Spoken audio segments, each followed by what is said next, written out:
mummy so साथीहरु थुक्पा बनाउन लागेको छु म चाहिँ यस्तो छ के साथीहरु बिजो आज म हल्का बिरामी पनि थिएँ कि साथीहरु अब यो सफा गर्छु अनि मात्र बनाउँछु सो साथीहरु देख्न सक्नुहुन्छ सो साथीहरु यस्तो छ है यो चाहिँ अब सफा गर्नु पर्यो नि त पहिला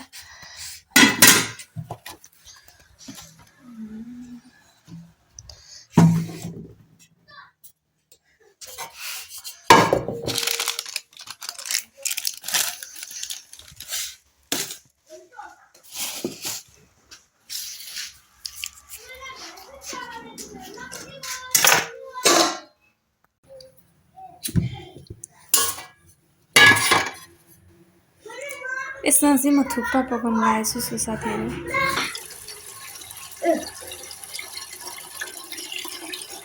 अब थुक्पा पाक्दै गरी पानी हाल्नु पर्यो नि त हैन र सो साथीहरु एउटा थुक्पा हो यति भयो त पाक्छ पनि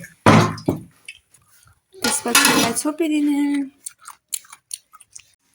सो साथीहरु म चाहिँ अब थुक्पा उसिन्दैछु सो साथीहरु म चाहिँ अब चाउचाउको लागि अब त्यसलाई पनि थुक्पालाई झोल रसको लागि प्याज काट्नु गइरहेछु सो साथीहरु प्याज लिए अनि हाम्रो बाबाले एम्बाज छ आफ्नै बारीमा